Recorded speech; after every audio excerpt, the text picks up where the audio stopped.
Um, Thank you, Lisa. Education rollout event. As a reminder, these education events are a celebration of the hard work that's gone into the release of our briefing book with over 40 issue papers crafted by 150 plus partner organizations. We've come together to put together common policy recommendations. Through November 5th, we'll be hosting one event each week with authors and a guest speaker going over a specific area topic. Today's topic is transportation, is our transportation chapter.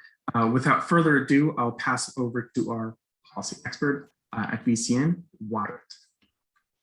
Hey everyone, thank you for being here today. I do land use and transportation policy for VCN. Looks like I'm going to do a quick run through of the authors and then we'll go ahead and move on to our special speaker. The first author that we're going to be hearing from is Trip Pollard of the Southern Environmental Law Center. He's going to be covering specifically how we kind of change our funding and structures around transportation to get the results we want. Our second author is going to be Brantley Tyndall of the Virginia Bicycling Federation and Bike Walk RVA. He's going to be explaining how we can increase access to walking and biking across the Commonwealth. Third, we have Kim Germain, who's the Virginia director of the Chesapeake Climate Action Network. She's going to be talking about how we can guarantee transit equity to people across the state. Up fourth, we will have Danny Plogger, who is the director of Virginians for High-Speed Rail. He's going to explain how we can build out our rail capacity to meet our goals for the climate. And then we will have Blair St. Ledger Olson with Generation 180. She's going to be explaining for us how we can accelerate the electrification of transportation.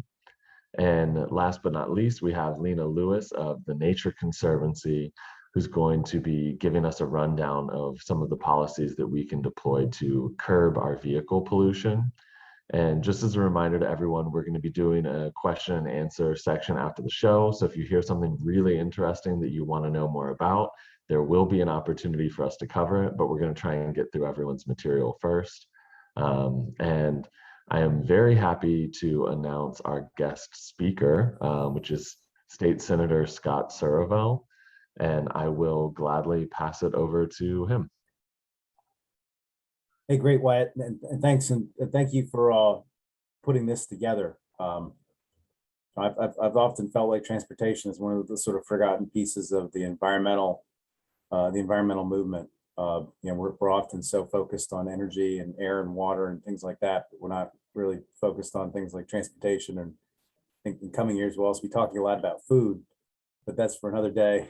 But I think what I've read lately is that transportation has become the #1 source of emissions, carbon emissions in America, now that we've got utilities investing more in renewables and also mainly natural gas. But in any event, I also feel like there's really been a sea change in the last, probably the last 10 years when it comes to what the public expects out of us when it comes to transportation. You know, when I started commuting, I live in Mount Vernon. By the way, I represent the 36th Senate District, which runs from like the Woodrow Wilson Bridge down the Route 1 corridor, down through Lorton, Mason Neck, into Occoquan, Woodbridge, down to Dumfries Triangle and North Stafford. And so I think I have more VRE stations than anybody else in the legislature. I represent probably more than I-95 than just about anybody. Certainly am probably the most US1 of anyone, and you know, probably about 100 miles of Potomac Riverfront if you take all the nooks and crannies and everything as it goes in. But it's an interesting area to represent. It's a very long district. But when I started commuting from Mount Vernon to Fairfax, when I'm back in 1996, when I started practicing law, I would come up to the Beltway. I'd hit a mess of the mixing bowl. I'd hit the back of the Tyson's back up. And when I'd come home at night, I'd hit the mess of the mixing bowl and I'd hit the mess of the Wilson Bridge. We spent $1 billion in the mixing bowl. We spent like $10 billion on the hot lanes to fix the Tysons. And we spent like another, you know, what was it, $5 billion in Wilson Bridge. I do the same commute today and traffic is exactly the same. And so, I talk with a lot of my constituents about sort of where things are and what we should be investing in. And I think, even though we're spending a fortune right now getting the 66 widened, I feel like most people have sort of come around to the idea that we can't keep widening roads to get out of this mess. And I think the public has come around to that. There's a few people here and there that, keep talking about, we need to have a car-centric this or that. But I feel like the public consensus, at least in Northern Virginia that I deal with, has moved away from roads, and it's more into the things you're going to talk about today. So first of all, I just say that we have some exciting things going on with rail. Now that we've got the Long Bridge funded, and I think it's mostly funded, and the construction that's going to happen on that, I think it's about 7-8 years from now. That's going to open up an entire universe of rail possibilities all over, not just in Northern Virginia and up and down the I-95 corridor, but I also serve in the Virginia High-Speed Rail Commission, and there are states all around the country that have been waiting for us to solve that bottleneck, because that's the biggest rail bottleneck on the East Coast. And it will open up possibilities of getting, much more regular trains to Norfolk, Roanoke, but even Charlotte, Atlanta, New Orleans, et cetera. And we're going to have bidirectional service on the VREs. You can go both ways, have service on the weekends once that's open. So there's some really exciting things that are happening about rail that I think you all are going to hear about today. And we need to keep focusing on those rail investments. And, people talk about the Long Bridge being the solution. Just remember, every single time that rail line goes over a creek in Prince William County in Fairfax, of which there are probably about 5 or 6, it goes from 3 lines or 3 rails back to 2. We have another $1 billion of bridges we have to build down there so that the trains don't have to keep pulling over and stopping as they go up and down the rail. But the Long Bridge was huge. We're also, you all are going to talk about transit. Those of you who pay attention to my social media know I've been pushing really hard to try and get the blue line, get a study of a blue line, getting a blue line down to Prince William County to get some kind of additional transit into Prince William. The I-95 corridor is a complete disaster because basically the only way you can get anywhere is by car.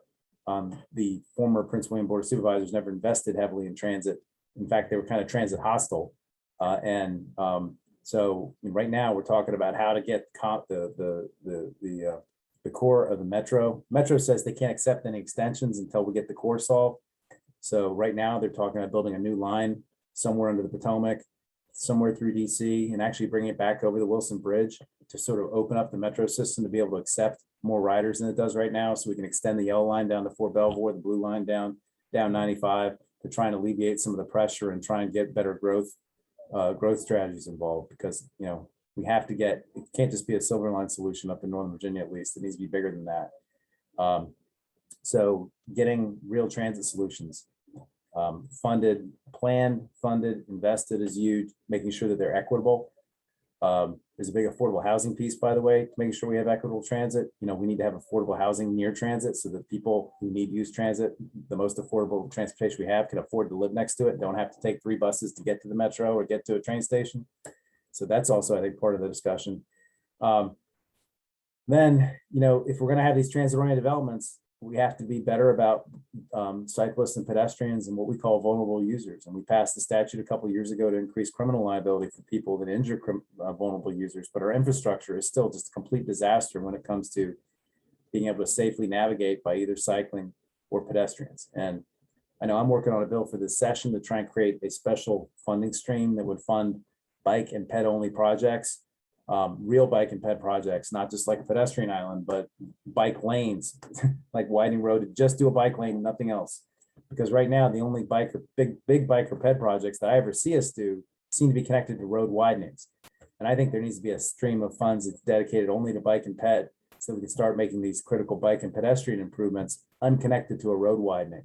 Right now, there's just very little funding available for that, and they don't score well under either Smart Scale or the MBTA formula or the other regional formulas against like road projects and stuff. So that's, I think, a big part of the solution, because people aren't going to ride their bikes or walk around if they're all getting killed all the time. And we all know that a big part of all this, which nobody ever talks about, aside from about living in more dense environments, using transit, everybody's very aware of the carbon impacts. But not a lot of people talk about the health costs to society. If you look what happened in China when they shut down for COVID, they estimated it saved like 50,000 lives or something like that because people weren't driving their cars around. Air pollution, kills a lot of people, causes a lot of premature death and health cost expense that we never talk about when we talk about let's widen the road, right? So hopefully you guys might talk about that a little bit today. And then, the last thing, electric vehicles. I've been part of the EV caucus now for I think 3 years. I had a Honda Clarity, which my daughter's totaled twice, caused me to now buy a Tesla. So now I drive a Tesla, but I've been acutely aware of both the cost issues, the equity issues when it comes to purchasing EVs, but also the lack of charging infrastructure that we have. And I carried a bill to create to give condo dwellers a right to install a charger in their charging station. In their parking spot. If their condo association will block them about that, it's a right to charge law. I think we're the 3rd or 4th state to do that. We have a lot of conflicts to work out with HOAs. A lot of HOAs are kind of hostile to putting up charging stations and things. We have to work through that. We need to get our charging infrastructure much more robust around the state, so that if people are living in housing where they don't have the ability to put in a charger, like in an apartment, or they live in a housing situation where it's just not possible, they can at least charge their car at a fast charger somewhere, so that EV driving is an option for them. We're doing that a little bit with the Volkswagen settlement, but we need to be talking about pre-wiring our building, at least having our buildings pre-wired for chargers into the future. So we put up new buildings, we're having them charger ready, EV ready.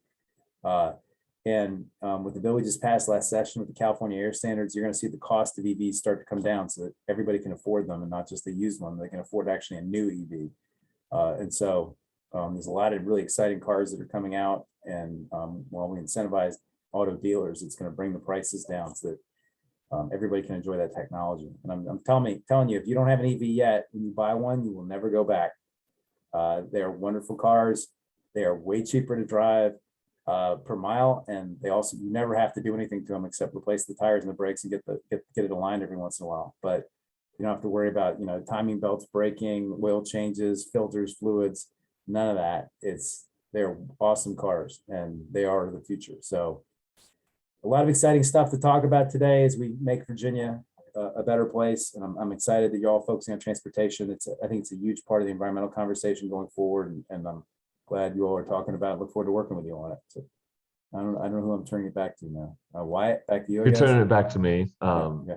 Thank you so much for taking the time to be here, for sharing your thoughts on our issues. It's so refreshing to hear a lawmaker that has such a strong grasp on all of these issues in transportation, not just one specific part of the problem, but really a good overview. So thanks for being a champion on our issues, and thanks for being here. And with that thumbs up, I'm going to pass it along to our first speaker, Trip Pollard from the Southern Environmental Law Center. Thanks, Wyatt. And thank you so much, Senator Surville, for being with us today and for your strong leadership on these issues.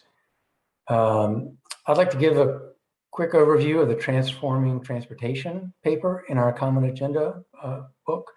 I wrote this paper along with Louise Lockett-Gordon of Bikewalk RVA and Douglas Stewart with the Virginia Sierra Club. This paper is sort of the framework paper for much of the transportation chapter. It's based on the fundamental fact that Virginia needs a cleaner, more equitable transportation system for many of the reasons that Senator Surville just mentioned. The enormous amount of money we've spent without being able to get ourselves out of congestion, the enormous health impacts of our current system, as well as the tremendous environmental impacts. So next slide, please. As Senator Surville mentioned, there are many, many reasons why we need to transform transportation, but the most pressing is that transportation is Virginia's largest source of carbon pollution. There are different ways to slice the data, which will give you slightly different numbers, but the fact, no matter how you slice it, is transportation is the largest source of carbon pollution in Virginia, as shown on the chart on the left. And the chart on the right shows that the bulk of those emissions by far come from our passenger cars and light duty trucks. So that's, at the heart of what we're trying to do is address this, but there are many, many other impacts as mentioned. Next slide, please. And just to give a very quick sense of some of the key trends that are driving this pollution, you know, we drive over 85 billion miles every year in Virginia.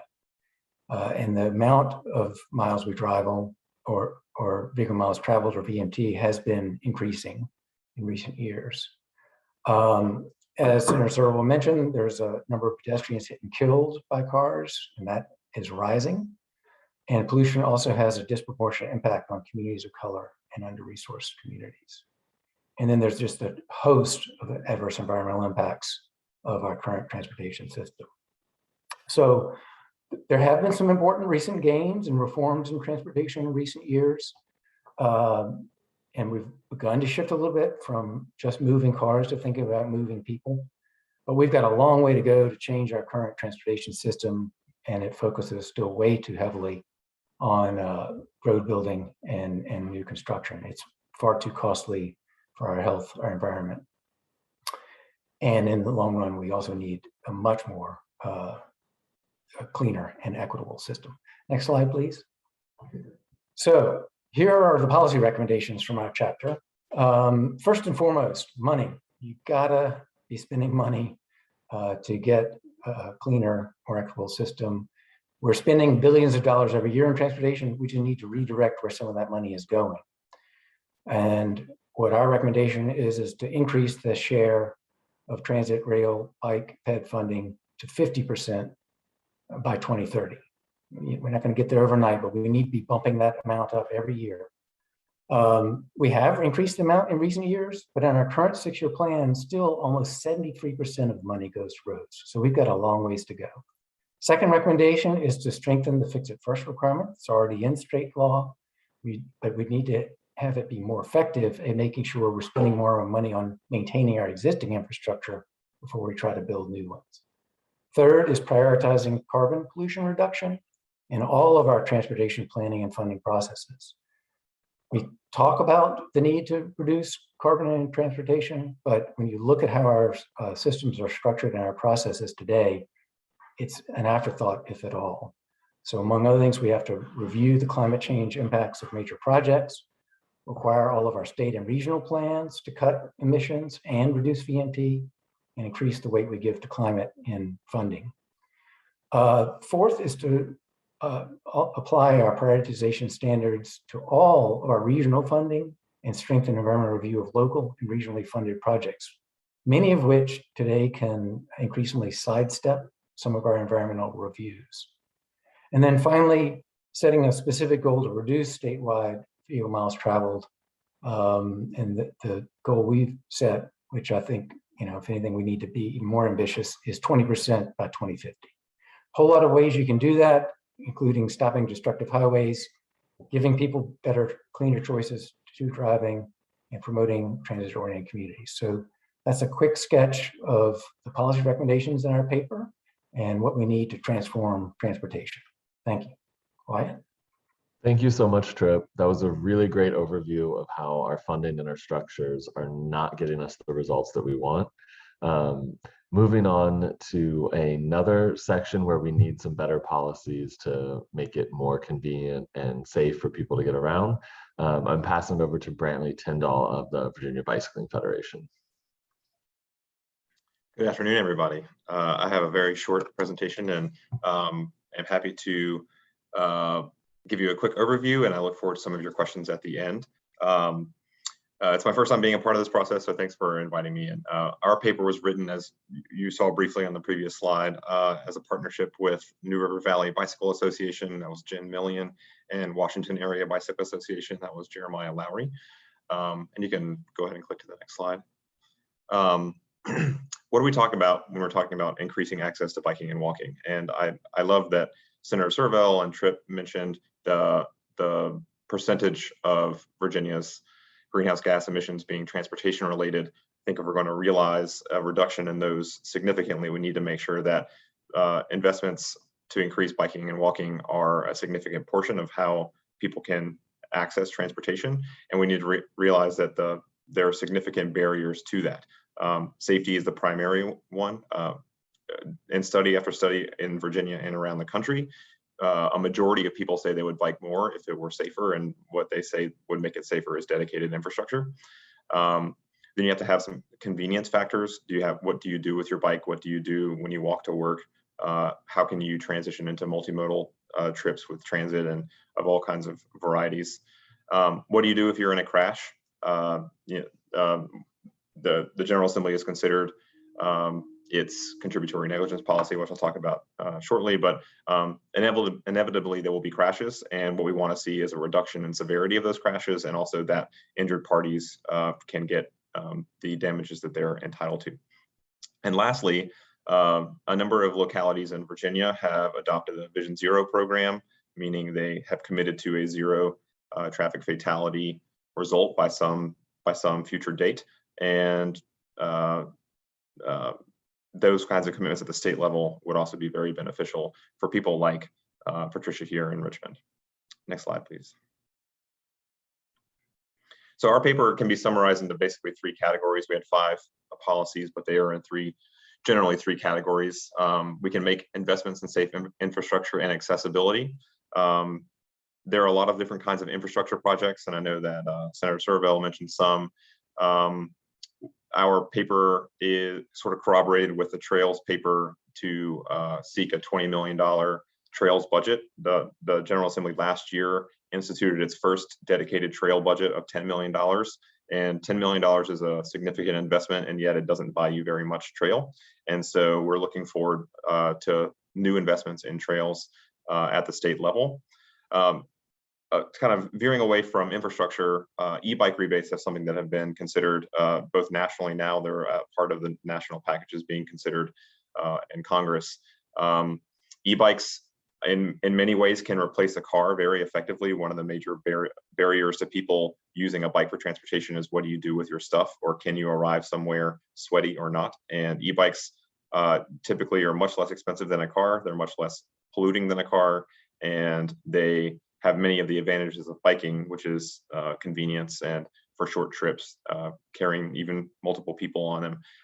But they do, while less expensive than cars, typically they often have a much higher price point than a standard bicycle, and these investments can make our bike infrastructure networks work better, can make our multimodalism infrastructure strategic investments work better, and really bring a health and quality of life benefit to people.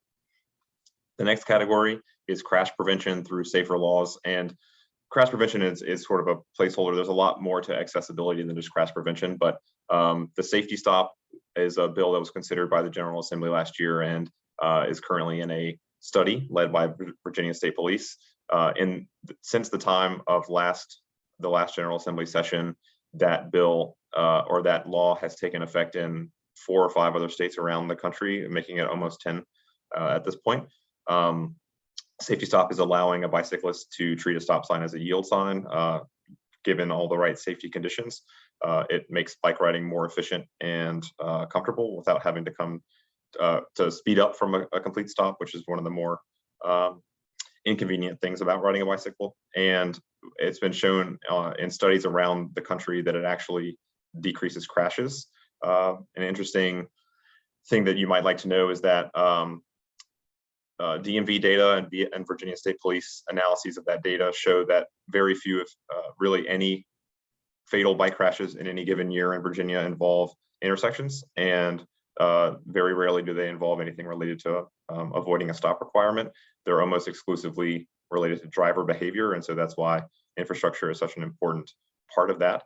The flip side of that is also that it's an unnecessary enforcement burden that doesn't need to be a part of the transportation equation, and you can kind of draw your own conclusions about without a known data set to me who is likely to be pulled over for running a stop sign. And I mentioned this before, resolving to end traffic fatalities, as some of our leading localities in Virginia have adopted a Vision Zero policy. To my knowledge, only one state in the union has, and that's Maryland. And it would show a lot of great leadership in Virginia to resolve to have zero traffic fatalities in Virginia. It's a solvable problem. A few countries around the world have actually achieved it on a year in occasional years. you might be interested to know that in the year of the pandemic, VMT, which is that number of miles driven that Tripp mentioned, reduced a full 16% in Virginia, and that was pretty much what happened around the entire country. Traffic fatalities went up in that time in Virginia, and that also happened largely around the country as well. What we saw is that with fewer cars on the road, speeding increased dramatically, and reckless speeding, like people driving in excess of 100 miles per hour, had a significant increase. And these are not just on interstates, but on our arterial roads in our neighborhoods too. That led to a dramatic increase in fatalities, and that you can imagine who's the most vulnerable and who might be the most scared. So like both real danger and perceived danger, people riding bikes and people walking are the people who are most impacted by that. We can solve these problems. There are a lot of tools, and I think a resolution to achieve that zero at a statewide level is the way to move that. Lastly, and this is a bit of a legal kind of a complex issue, but Virginia is one of, I believe, 4 states in the country that still has a contributory negligence policy. And to my knowledge, Senator Surville actually carried a bill about this a few years ago. Most have replaced that with what's called a comparative negligence policy. That means if you are in a crash, the degree to which you are at fault is the degree to which you are entitled to damages. And so in Virginia, if you are 1% at fault, you are no longer entitled to damages, which means you don't have access to medical coverage, you don't have access to a bunch of things. And though that 1% can be pretty subjective with a judge or a jury, depending on how close you were to a crosswalk if you're a pedestrian, or what color clothes were you wearing. We want to take some of that subjectivity out of it. And in the cases that, we want to prevent crashes, but crashes are going to happen. And even if they're less severe, they will have impacts to people's lives, and people should be able to recover from them. So this is our slate of policies, and thanks for listening. Thank you so much, Brandley. That was a great overview of everything that's happening in the pedestrian and cyclist space. Up next, we're going to pass it along to Kim Germain, the Virginia Director of CCAN, and she's going to be talking about how we can make public transit much more functional for people. Thanks, Wyatt. Hi, folks. My name is Kim Germain, and I'm the Virginia Director for CCAN and CCAN Action Fund. I work on the Guaranteeing Transit Equity White Paper with Tanisha Griffin from New Virginia Majority, Dr. Faith Harris from Virginia Interfaith Power and Light, and Caetano Campos Lopez from the Community Climate Collaborative. Just to give you some context, this year in Richmond, we face recurrent flooding and the associated sewage failures, which I know all of you all are way too familiar with. Six states experienced their hottest summers on record, and the globe saw an uptick in natural disasters. I think most of the folks here know this, but the point is being driven home that the impacts of climate change are already on our doorstep. It's a challenge we have to tackle head on and on multiple fronts. In 2020, as many of you know, Virginia took significant strides to reduce emissions from the energy sector by passing the Clean Economy Act and opting to join the Regional Greenhouse Gas Initiative. And in 2021, we shifted our focus to the transportation sector and adopted advanced clean car standards and passed the Transit Modernization Study. But we all know that there's so much more work left to do. Next slide. It seems like we're beating a dead horse with the emissions pie chart, but I think it's vital information. So here it is again for your viewing pleasure. Carbon emissions from the transportation sector account for close to half of all carbon emissions in Virginia, which is actually higher than the national percentage. The transportation sector represents the single largest source of carbon emissions in the Commonwealth, which means that we simply cannot address climate change without addressing transportation-related emissions. But these emissions not only harm our climate and the environment, they also negatively impact public health. Furthermore, communities of color in the Northeast and Mid-Atlantic breathe 66% more air pollution from vehicles than white residents on average. Like many of the challenges we face, this is an environmental issue and an equity issue. Next slide. So what is the solution? Where do we start? In order to reduce transportation-related emissions, we need to rethink housing, how we build our cities, the vehicles we drive, and our transit infrastructure. So here are a few avenues we can take in the near term. We have to transition to electric vehicles, which you'll hear more about from my friends Lena and Blair, and we have to fund alternatives to driving. We need to invest in reliable and accessible public transit options and safe biking and walking infrastructure to decrease reliance on personal vehicles and reduce vehicle miles traveled. You'll hear a little bit about this from me. Tripp and Brantley have already touched on this issue, and Danny will as well. Next slide. So how does transit fit into the equation?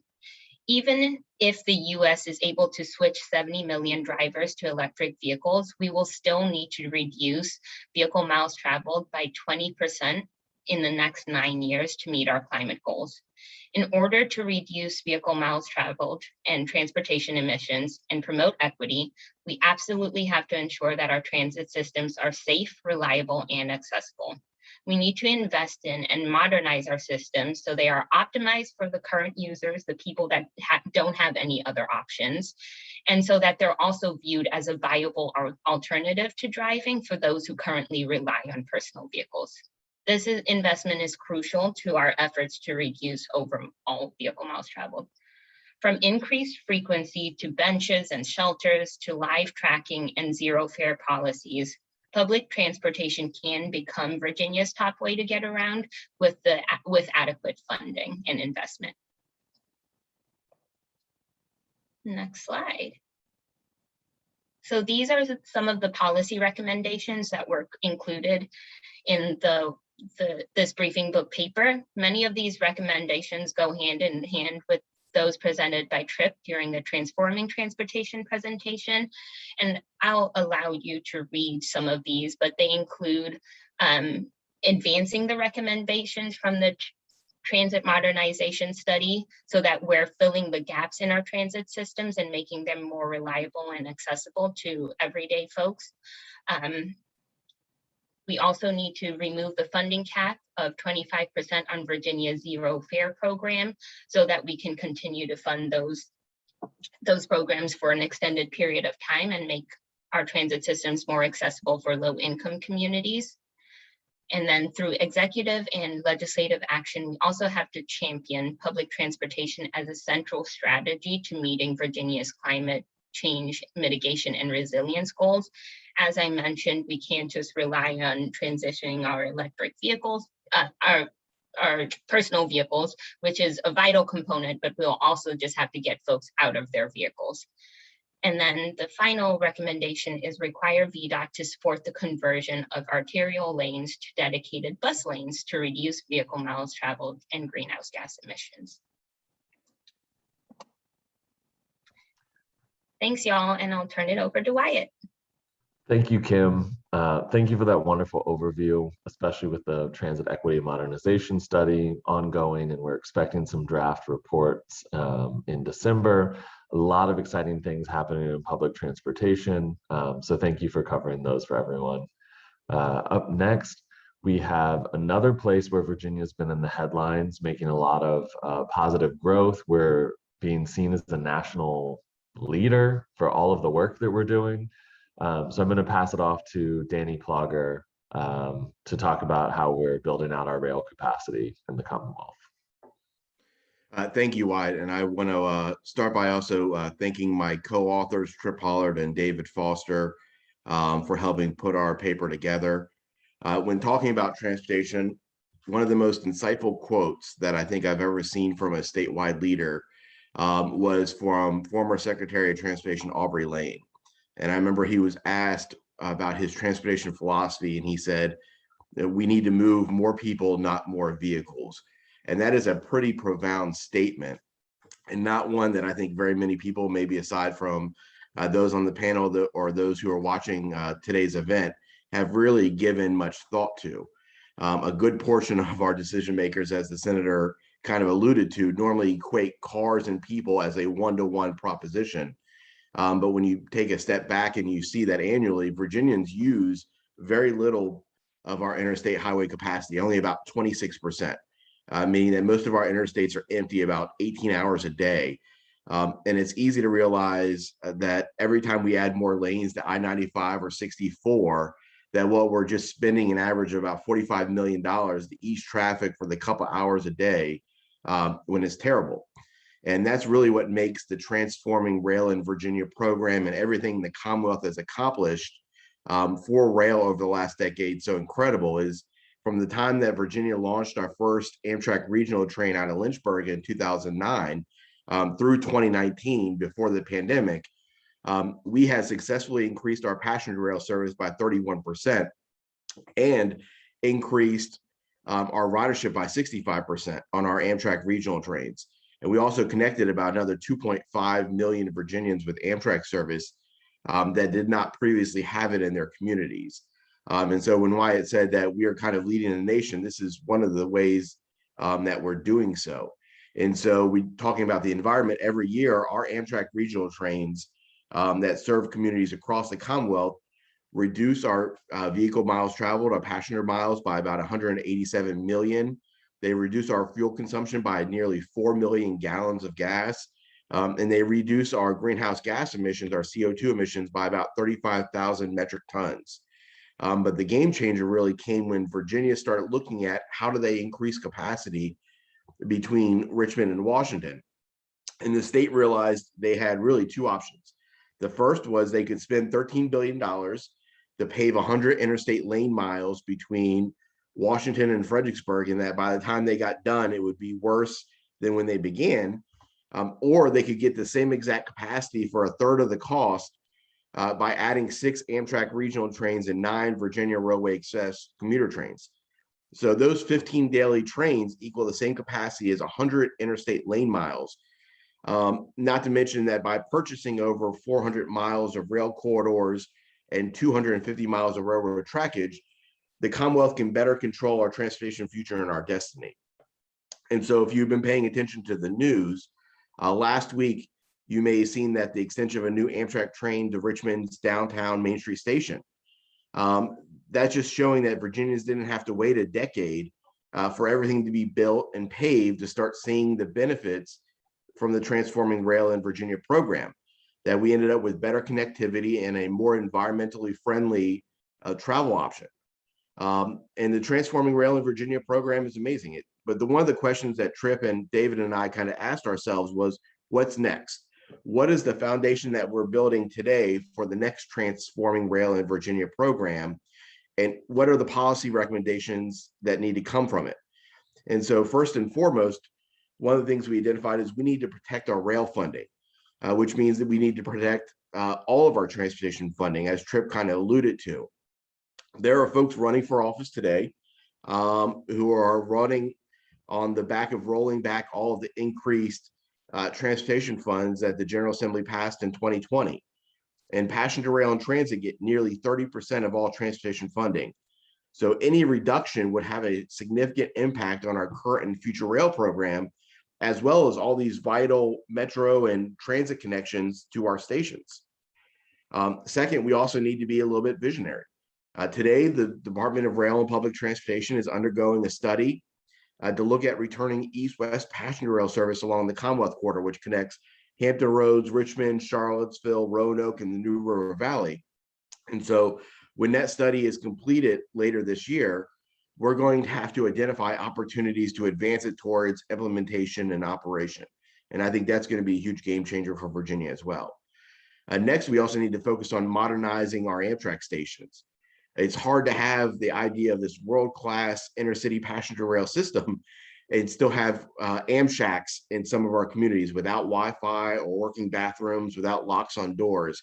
And so we're gonna have to look at how do we modernize our Amtrak stations and improve connectivity to them. Next, Amtrak and Siemens announced a couple of weeks ago the purchase of 83 new dual mode train sets to be used around the country, but specifically also on the Northeast Corridor and here in Virginia. Then this is very exciting. It eliminates that layover in Washington Union Station. And so one of the things that one of our policy recommendations is looking at how do we advance towards electrification, or at least at the very least, dual mode of electric and battery instead of dual mode and diesel engines. And so you could have electrified Northeast Corridor and you operate on batteries here in Virginia, having charged them while operating over catenaries. Next, we need to look at the opportunities and life cycles cost of adding new freight rail, especially on the I-81 corridor of how do we get trucks on trains. And finally, we need to look at how do we give our Department of Rail and Public Transportation the first right of refusal to purchase any rail corridors that are up for sale or being abandoned, so that we take them from the opportunity of being divvied up and we keep them in the public domain and public ownership. So this is just a little bit about the state of rail in Virginia and our recommendations for future policy changes. So thank you again for listening, and let me turn it back over to Wyatt. Thank you. Thanks, Danny. Lots of exciting things happening, new service coming. Some folks may have seen we have the first train from the Transforming Rail in Virginia initiative happen last week at 5 a.m. So lots of exciting things, even early in the morning. Up next, we have Blair St. Ledger Olson of Gen 180. She's going to be covering transportation electrification, which is a very hot topic, not just at the state level, but also at the federal level of late. So she'll be telling you a little bit more about what's going on in Virginia. Hi everyone, thanks Wyatt.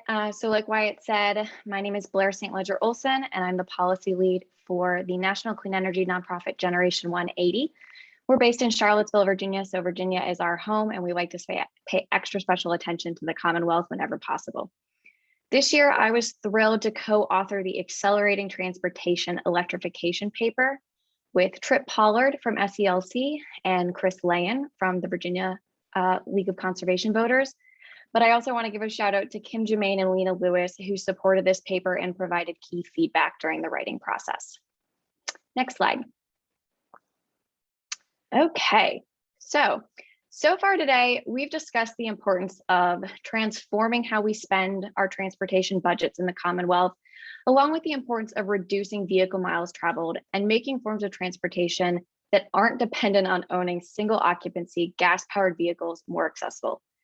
These are critically important solutions, as modeling done by the Rocky Mountain Institute shows that the United States needs to reduce VMT by 20% by 2030 to avoid the worst impacts of climate change. So to Tripp's point earlier, we need to move faster on reducing VMT.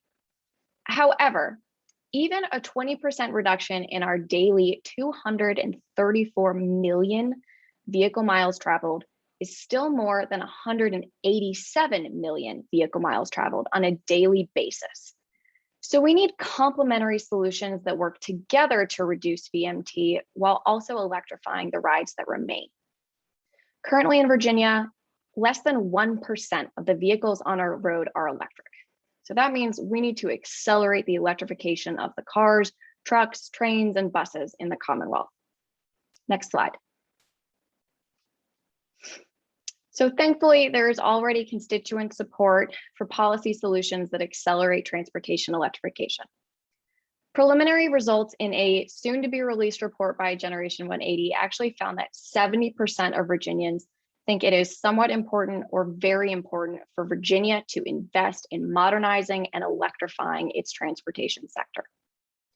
Last year, the General Assembly codified some of the most equitably designed financial incentive programs in the country, created to help Virginians overcome the higher upfront cost of electric vehicles, electric school buses, and EV charging infrastructure. However, due to the financial uncertainty we were in at the time, the programs were left unfunded. But this is no longer the case, as the Commonwealth has more than rebounded from the initial economic downturn caused by the pandemic, and our economy is thriving.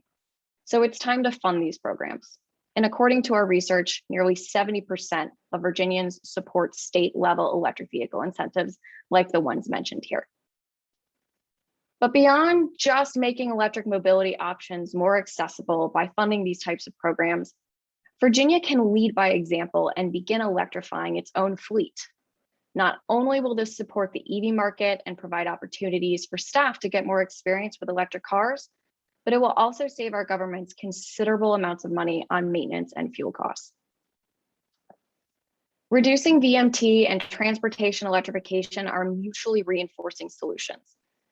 Wyatt actually said this once and it has stuck with me. Fewer vehicles overall means fewer vehicles that need to be electrified. I might stitch that on a pillow just to make Wyatt happy. But while it can take time to expand access to biking and walking and public transportation options, accelerating transportation electrification can help to ease this transition, providing immediate health, climate, and economic benefits for all Virginians.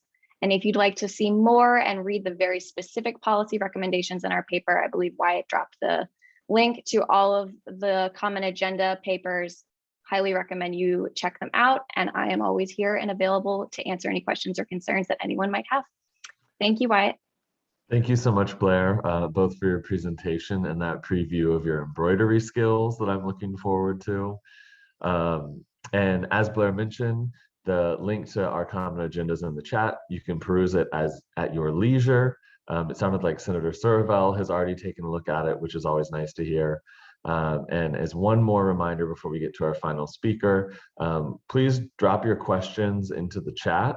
I'll be looking at those, and whatever time we have remaining are going to go straight to your questions. So throw them in there. And now I'm going to pass it over to our last speaker, Lena Lewis with the Nature Conservancy, who's going to be explaining how do we take care of all that pollution that's coming out of our existing vehicles? What do we do about that problem? Thanks, Wyatt, and thank you to Kim Germain of CCAN and Walton Shepard of NRDC for co-authoring this paper with me, and Blair, sending the thanks right back to you for your help with feedback on this paper as well as we were writing it. So I want to use the time that I have to focus in on one program that we wrote about in this paper. You know, you've heard from the other speakers so far about a lot of important strategies that are needed as part of a holistic transformation of our transportation system that'll work for everyone, that will decarbonize transportation and clean up local air pollution. Next slide, please. So I want to share with you a program that can help us achieve all of these goals in two ways. First, by guaranteeing that carbon emissions decrease every year, and second, by generating additional proceeds to fund the projects that you've heard my colleagues describe. It's a multi-state collaboration called the Transportation and Climate Initiative Program. This is a multifaceted and complex program that will take legislation for Virginia to adopt. We do not expect that legislation will come up to adopt TCI this year, but I will go over the highlights with you now to introduce you to its potential. Next slide. So first, the state puts a limit or cap on the carbon emissions from transportation. This is an important backstop to guarantee that carbon pollution decreases every year, regardless of who our next president is, how many people move to Virginia, or how much oil Saudi Arabia puts on the market to lower gas prices. Next slide. Then the state decreases that cap every year. As the carbon emissions are lowered from car fuel, other pollutants in car exhaust are also decreased. Next slide. The way this works is that the state regulates the wholesalers of gasoline and diesel, not the gas stations or the people who buy gasoline. In order to sell fuel, the wholesalers must purchase an allowance or permit for each ton of carbon dioxide their fuel is going to result in when it's combusted by its eventual customer. And each year, the state sells fewer and fewer allowances, so less carbon dioxide is emitted. Now, this may seem like polluters get to pay to pollute, and essentially that's right, but compare that to what's happening now when polluters get to pollute for free, and we are essentially giving them infinite allowances to do so. When polluters have to start paying to pollute, they start to find ways to pollute less. And this program is estimated to generate $3 billion over the first 10 years in proceeds, and it will reduce carbon emissions by 26% from the transportation sector in participating states. This system will likely raise the price of the pump a small amount, but guardrails have been built into the Transportation and Climate Initiative program to ensure that the cost to the consumer is tiny compared to the normal price fluctuations in fuel that we see in a given year. Next slide. So the graph on the right shows the small amount that TCI could raise gas prices, while the graph on the left shows the volatility in gas prices over the past 20 years. Next slide. So the real question is, how would Virginia spend the funds? The answer determines whether this is a ho-hum program or a home run program. Next slide. As the state lowers the cap on carbon emissions from transportation, some people who had been depending on fossil-powered vehicles will find alternatives all on their own that improve their quality of life. In addition, when we lower the cap on carbon pollution, we create both an obligation and an opportunity to help fund those alternatives to make them more accessible to people who could not otherwise afford them. Next slide. The proceeds generated by the sale of allowances should be used to fill funding gaps for clean transportation projects that otherwise don't have sufficient funding support. Those proceeds should prioritize communities that have been historically neglected by the system and communities overburdened by the negative impacts of transportation.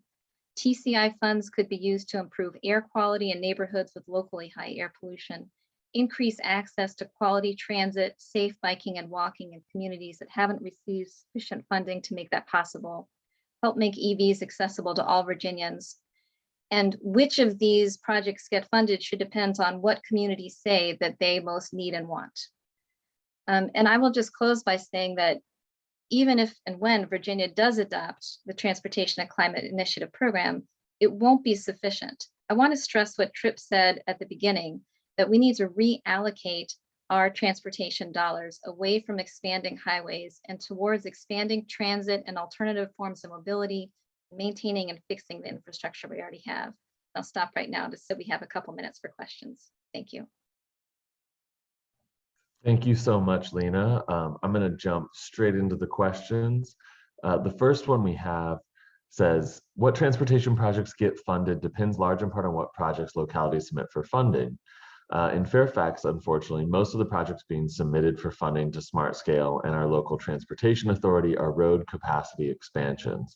Is there any way the state can send stronger signals and incentives to localities to submit more bike, pedestrian, transit, and electrification projects? This sounds to me like a Tripp Pollard question, but anyone is welcome to jump in. Yeah, I'd say that it is true that a lot of what gets in the pipeline comes from localities and does tend to focus pretty heavily on road projects. But there's at least two different things that could begin to address this. One is the General Assembly could increase the percentage of monies that go to transit and rail. Therefore, it matters less what the localities put in.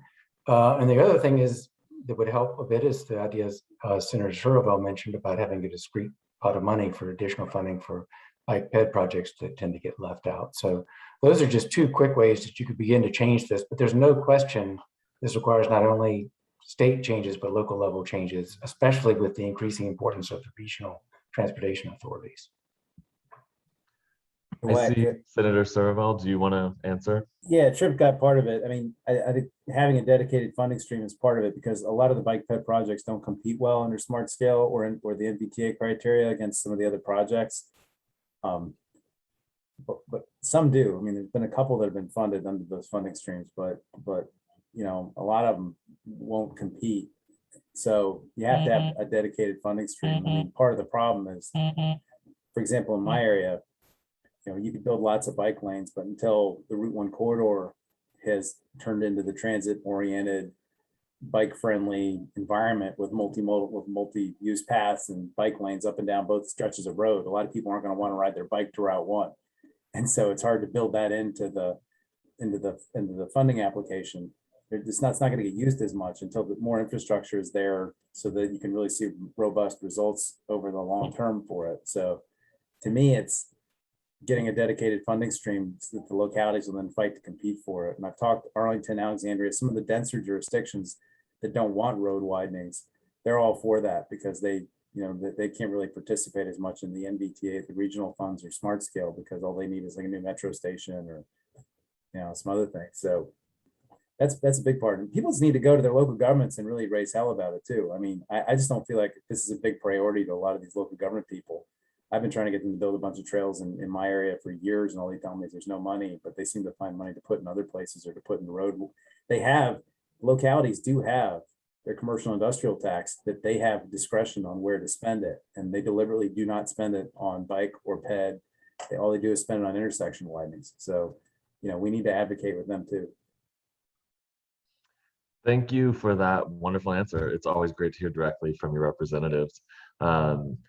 With time, we have just a minute, so I'm going to hand it back to Kyle to wrap things up. Hi, everybody. We are fortunately out of time, but thank you so much for coming to this event, and thank you to our authors and our guest speaker for coming to the event and presenting and talking with us. The next event will be tomorrow, and that is Resilient Communities, same time, same place. We look forward to seeing y'all. Always the same place to Zoom. We look forward to seeing y'all. So thank you again for coming. And if you have any more questions, you can shoot an email to me. I'll make sure it gets to the authors, or if you've got the emails down, you can shoot to the authors. Thank you so much for coming. Have a great rest of your day. Thank you so much. Thanks, everybody. Stay safe.